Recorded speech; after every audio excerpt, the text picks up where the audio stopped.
बात 1995 की है।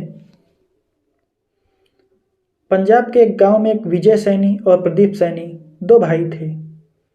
पंजाब में उस टाइम पर कोई आतंकवादी हमला हुआ था, तो पुलिस हर जगह पर पूछताछ कर रही थी। उन्हीं में से दोनों लोग थे, प्रदीप सैनी और विजय सैनी।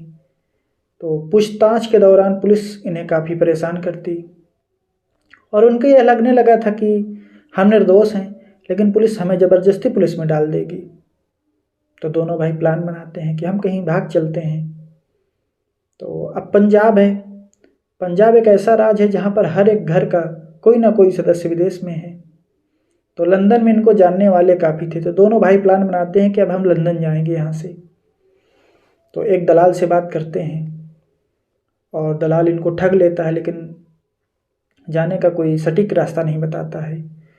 कभी बोलता है कि मैं आपको फ़्लाइट के लगेज में भेजूंगा क्योंकि आपके पास पासपोर्ट नहीं है, वीज़ा नहीं है, डॉक्यूमेंट्स नहीं है आपके पास। फिर ये दोनों भाई दिमाग लगाते हैं खुद से कि अब हम खुद दिल्ली जाएंगे और हम खुद फ्लाइट से लटक कर दिल्ली से लंदन चले जाएंगे।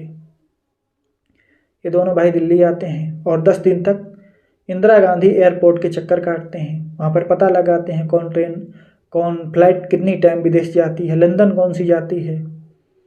और इन्होंने बाकायदा पता लगा लिया और इसके बाद इन्होंने दूर की बाउंड्री से छलांग लगाकर एक फ़्लाइट में बैठ गए।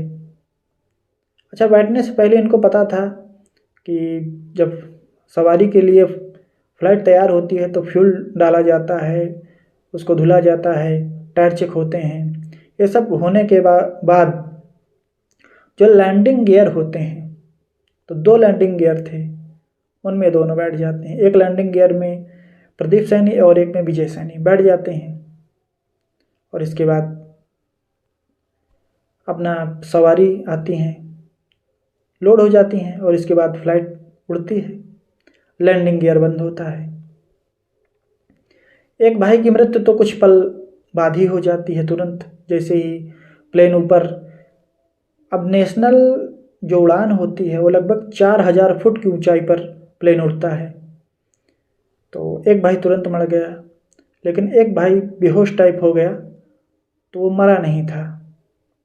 और हुआ ये कि जब लंदन एयरपोर्ट के पास फ्लाइट पहुंचा तो लैंडिंग से पहले टायर बाहर निकलते हैं।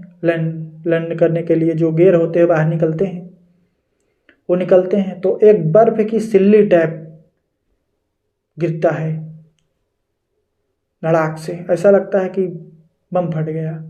बर्फ की सिल्ली के रूप में विजय सैनी गिरता है और भाई तो पहले ही मर चुका था, तो वो कहीं और गिर गया था। लेकिन वो भी जब वो लैंडिंग गियर खुला था तब भी वो गिरा था, लेकिन वो भी लंदन में ही गिरा था, लेकिन पहले गिर गया था। लेकिन विजय सैनी यहीं पर गिरा था, मतलब लंदन का जो क्या बोलते हैं हवाई अड्डा है वहीं पर गिरा। तो प्रशासन ने दौड़कर उसकी हेल्प की और तुरंत अस्पताल ले गए। अब मैटर ये था कि पहले इसकी जान बचाई जाए, बाद में जांच होगी कौन है, क्या है, कहाँ से आया है, लेकिन पहले तो इसकी जान बचाई जाए। अब इसका इलाज होता रहा। अब ये बेहोश, इसकी बर्फ़ तोड़ी जाती है इसके बाद, लेकिन ये जिंदा था, सांस चल रही थी। 4-5 दिन बाद इसे होश आता है, तो सब लोग बैठकर पूछते हैं कि तुम कौन हो। बताता है कि मैं पंजाब का रहने वाला हूँ, हम 2 भाई हैं। दोनों भाई एक एक लैंडिंग गियर में बैठे हुए थे और पता नहीं मेरा भाई कहाँ है। पुलिस उसे बाद में पता करके बताती है कि तुम्हारा भाई ख़त्म हो गया है। तो कहता है कि अच्छा होता कि मैं भी ख़त्म हो जाता, क्योंकि गलती मेरी है, वो तो छोटा था। कोई बात नहीं। फिर उससे पूछा गया कि आप बैठे तो आपको कैसा लगा। तो उसने बताया कि जैसे हम बैठे तो प्लेन चलना शुरू हुआ। अब जैसे ही लैंडिंग गियर बंद हुआ तो हमारा दम घुटने लगा और जो जहाज़ का इंजन है इतना तेज़ आवाज़ कर रहा था कि लगभग 10 मिनट बाद ही हमारे कान के जो पर्दे हैं वो फट गए और हवा इतनी कि सांस नहीं लिया जा रहा था। और इसके बाद जब प्लेन ऊपर आता है तब 0.7 डिग्री सेल्सियस हो जाता है। अब सांस नहीं ले पा रहे थे वो लोग, सांस जम रहा था, उनका ब्लड जम रहा था। लेकिन बेहोश हो गया था तो सांस कम चल रही थी, तो उसकी सांसें चल रही थी। वो बोलते हैं कि हमसे गलती हो चुकी थी लेकिन काफ़ी लेट हो चुका था, क्योंकि लैंडिंग गियर बंद हो गया था और प्लेन ऊपर जा चुका था, वरना हम नहीं जाते। इसके बाद वो ठीक हो जाता है और आज वो टैक्सी ड्राइवर है। एक बात और, जैसे वो ठीक होता है तो लंदन की कोर्ट में एक केस चलता है, इसे अपने देश भेजना है क्योंकि ये गलती से आ गया है। तो वो मानव अधिकार के तहत लंदन में रहने की जो है अपील करता है, जिससे कि मुझे मानव अधिकार के तहत मुझे रहने दिया जाए, मैं बहुत उम्मीद लेकर आया हूँ। तो कोर्ट इस बात को स्वीकार करता है कि ये इस व्यक्ति ने जो किया है बहादुरी का काम भी है, मानते हैं कि नासमझ है लेकिन ये बहादुरी का काम भी है, और इसे ब्रिटेन की कोर्ट अपने देश में लंदन में रहने की परमिशन देती है और आज वो टैक्सी ड्राइवर है।